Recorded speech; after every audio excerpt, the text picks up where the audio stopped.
turnamen pertarungan antar Akademi Roh pun digelar. Terlihat di salah satu sudut arena, pihak Sri Lanka hanya menghadirkan 3 peserta, yaitu Suying, Oishike, dan Ningrongrong, karena yang lain masih belum sadarkan diri dari proses penyerapan cincin roh siluman. Padahal berdasarkan jadwal yang telah dibuat, putaran pertama adalah pertandingan mereka melawan tim kedua dari Akademi Tiando. Sampai akhirnya karena wasit telah mengumumkan babak pertama akan segera dimulai, tim Sri Lanka tetap maju meskipun dengan anggota yang seadanya. Kali ini Oishike lah yang maju sebagai perwakilan pertama dari tim Sri Lanka sembari mengulur waktu untuk teman-temannya yang masih belum bisa datang. Babak kali ini adalah pertarungan 1 lawan 1, di mana perwakilan yang maju jika berhasil menang maka akan melawan perwakilan selanjutnya.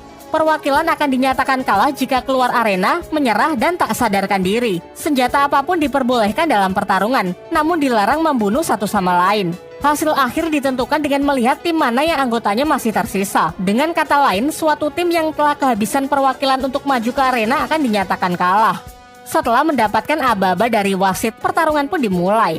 Dengan sombong, perwakilan Tiando mempersilahkan Oishike untuk menyerangnya terlebih dahulu. Oishike pun tak menyanyiakannya, mengandalkan sebuah tongkat yang telah ia modifikasi, ia menyebarkan kabut dingin untuk menghalangi jarak pandang dari lawannya. Loh, kok hilang? Setelah kabut menghilang, terlihat dirinya yang melayang di udara diselimuti es tipis efek dari kabut sebelumnya. Di awal, musuhnya mengira kalau Oishike ini hanyalah sebuah bayangan karena setelah ia serang tak ada luka maupun respon. Namun ternyata ini adalah siasat dari Oishike. Setelah lawannya cukup dekat, ia segera mendorongnya keluar arena menggunakan tongkat sulapnya. Tongkat tersebut menyalurkan arus listrik yang cukup untuk membuat serangan kejutan. Setelah mendapatkan kemenangannya, perwakilan selanjutnya dari tim kedua Akademi Tiando pun segera maju. Namun Oishike memutuskan untuk menyerah begitu saja karena pertandingan tadi benar-benar menguras tenaganya. Selepas pertandingan itu, ia baru mengungkapkan kalau ia telah menyadari efek orang kesetrum akan lebih menyakitkan jika targetnya dalam kondisi basah ketimbang kering. Untuk itulah kabut yang ia ciptakan selain untuk mengurangi jarak pandang lawannya, embunnya juga berguna untuk membasahinya. Sejauh ini masih belum ada tanda-tanda kehadiran dari Tangsan dan yang lainnya, sehingga Ningrongrong pun maju menjadi perwakilan Sri Lanka berikutnya, melawan seorang petarung yang memiliki jenis roh hewan macan gurun. Sudah jelas jika harus adu fisik, Ningrongrong yang hanya tipe support sama sekali tak akan diuntungkan. Walaupun roh pelindungnya kini sudah mengalami mutasi menjadi 9 tingkat, sayangnya tetap tak akan berguna dalam pertarungan 1 lawan 1. Oleh karena itu, ia menggunakan berbagai macam teknik untuk tetap menjaga jarak dan menunggu kesempatan yang tepat untuk mendorong lawannya keluar arena. Dijelaskan bahwa di pertandingan sebelumnya, Oishike telah menyebar bubuk mesiu di beberapa titik arena sehingga Ningrongrong kini bisa memanfaatkannya untuk membuat serangan kejutan. Wasit pun menilai bahwa hal ini dianggap bukan suatu pelanggaran karena apapun sisa dari pertandingan sebelumnya tak akan mempengaruhi pertandingan berikutnya, baik yang disengaja maupun yang tidak disengaja. Singkatnya, rencana Ningrongrong tak bisa ia eksekusi dengan mudah karena lawannya yang baginya masih terlalu kuat.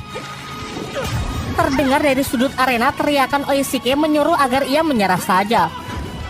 Sampai akhirnya karena tak ingin mengecewakan teman-temannya, Ningrongrong pun lebih memilih untuk terjun keluar arena dengan menyeret lawannya sehingga dua-duanya dinyatakan kalah.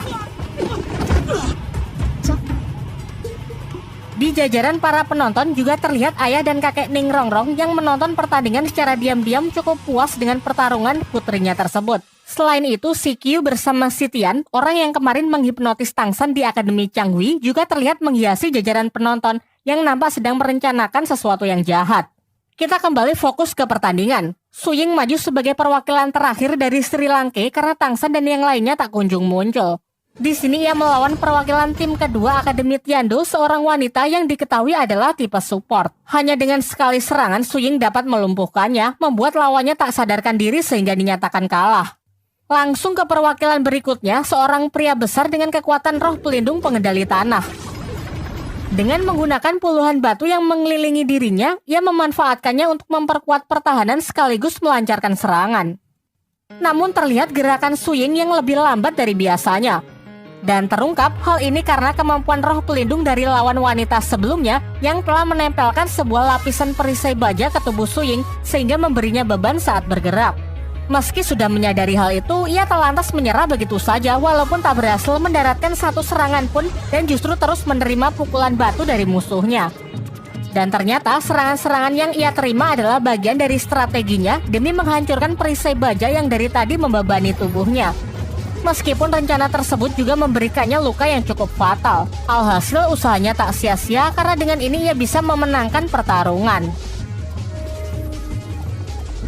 Kembali ke arena, Su Ying yang masih mampu bertahan berhadapan dengan ketua tim kedua Akademi Tiando yang diketahui bernama Tai Long juga memiliki 4 cincin roh dengan kekuatan roh pelindung tipe hewan buas Raja King Kong. Baru ingin melancarkan serangan pertama, Su Ying sudah terjatuh akibat tenaganya yang sudah terkuras di pertandingan sebelumnya. Namun karena tekadnya yang kuat, ia tetap tak ingin menyerah yang membuatnya dihajar habis-habisan oleh lawannya yang masih dalam kondisi segar bugar. Tai Long lalu mengungkapkan bahwa dengan kekuatan roh pelindungnya, ia sama sekali tak butuh strategi dalam bertarung karena menurutnya cukup hanya mengandalkan damage yang besar. Sampai akhirnya karena terus menerima serangan fatal, Su Ying pun dapat dikalahkan. Kini setelah kekalahan itu, Akademi Sri Lanka pun sudah kehabisan anggota untuk maju ke arena. Sang wasit lalu mulai berhitung. Jika dalam hitungan ketiga benar-benar sudah tidak ada perwakilan yang masuk ke arena, maka tim Sri Lanka akan dinyatakan kalah. Beruntung Tang San datang tepat waktu dan langsung masuk ke arena untuk maju sebagai perwakilan berikutnya dari Akademi Sri Lanka. Dengan kepercayaan diri yang tinggi, ia menunjukkan kekuatan roh pelindung rumput biru perak di tangan kanan dilanjutkan dengan kemunculan 4 cincin roh yang melingkar di tubuhnya. Hal ini sangat mengejutkan semua orang karena masih belum bisa percaya saat menyaksikan salah satu cincin milik Tang San berwarna hitam yang merupakan cincin siluman berusia puluhan ribu tahun. Tai pun tak ingin kalah, mengamuk dengan mengeluarkan kekuatan roh pelindung Raja King Kongnya secara maksimal, bermaksud melancarkan serangan terlebih dahulu. Serangannya itu dapat diatasi dengan sangat mudah, dan si King Kong malah terikat oleh jaring tali akar milik Tang San. Kemudian tanpa jeda langsung ditendang keluar arena.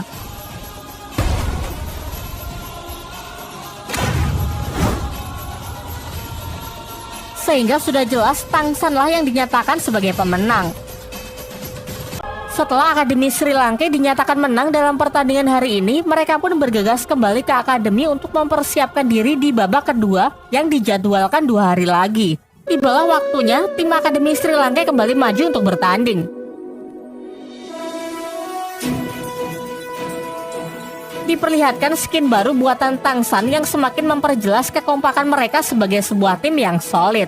Akan tetapi berbeda dari pertandingan sebelumnya, pertandingan kali ini adalah Battle Royale 5 versus 5. Dengan menyisakan Dai Mumbai dan Mang Ho Jun, seluruh anggota Sri Lanka pun maju untuk mewakili nama akademinya melawan Akademi Tameng Gajah yang terkenal dengan pertahanan tak tertembusnya.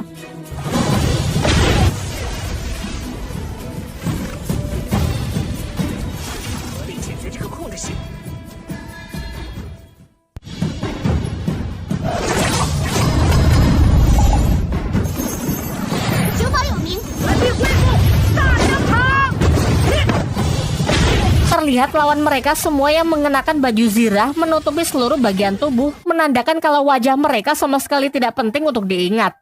Sebagai langkah awal, Tang San memakan kiwi terbang dari Oishike untuk memantau pergerakan musuh dari udara. Su Ying dan Xiao dikirim maju mencoba menembus pertahanan lawan. Dilanjutkan oleh Oishike yang melepaskan sejumlah kabut guna menghalangi jarak pandang untuk mempersiapkan serangan kejutan. Menanggapi strategi itu, tim Tameng Gajah bertindak cepat dengan membuat pertahanan memutar untuk menjaga seluruh titik buta mereka. Sementara Tang San yang sudah berada di atas bertindak sebagai mata Sri Lanka untuk meningkatkan akurasi serangan dengan mengendalikan gerakan kedua temannya menggunakan tali akar roh pelindungnya. Sementara itu, di belakang Ning Rongrong yang bersiap memberikan dukungan melempar beberapa bola peledak untuk mengacaukan pertahanan lawan. Dan begitu melihat celah terbuka, Tang San bergerak cepat dengan mengikat beberapa musuh agar pressing yang dilakukan jauh lebih mudah. Satu persatu dari mereka pun dilempar keluar arena, menyisakan ketua tim yang pada akhirnya menyerah karena sudah jelas melakukan perlawanan pun akan sia-sia. Keesokan harinya, seluruh tim Sri Lanka pun berangkat menuju arena turnamen untuk melawan akademi berelemen api tersebut. Di sini nampak tim Sri Lanka mulai takabur dengan mengatakan bahwa mereka pasti bisa memenangkan pertarungan dengan mudah karena kekuatan mereka yang telah meningkat pesat setelah memakan obat dewa dari Tang San. Juga mereka sangat percaya diri karena roh pelindung Tang San kini telah kebal terhadap serangan bertipe api. Pertandingan kali ini masih Battle Royale 5 versus 5. Tim Sri Lanka maju ke arena dengan masih menyisakan Dai Mubei dan Mang Ho Jun sebagai senjata rahasia untuk melawan CQ. Di sini Tang San sudah kelewat overconfident karena sebelumnya telah menang 2 kali berturut-turut. Ditambah lagi baginya serangan api kini bukan lagi jadi masalah karena roh pelindungnya sudah bermutasi, mampu menahan serangan lawan dengan cukup mudah. Melihat hal itu, para pengguna elemen api kini mengubah strategi yang awalnya fokus dari depan, mereka kini berpencar mengelilingi tim Sri Lanka dari berbagai sudut. Tang San pun bertindak cepat dengan mengeluarkan jaring tali akar berbentuk sangkar untuk melindungi timnya dari serangan berbagai arah. Dan benar saja, dalam sekejap kobaran api pun langsung menyambar mereka. Namun Tang San nampak tenang-tenang saja karena ia yakin kalau pertahanannya mustahil untuk ditembus. Sebagai pemimpin, ia masih menahan anggota timnya untuk menunggu waktu yang tepat untuk melakukan serangan balasan. Sayangnya, kali ini ia salah perhitungan. Terlihat satu persatu anggotanya mulai jatuh pingsan karena udara yang semakin menipis. 蓄えたその力を一気に外へ。動くと殺す、念を使うと殺す、声を出しても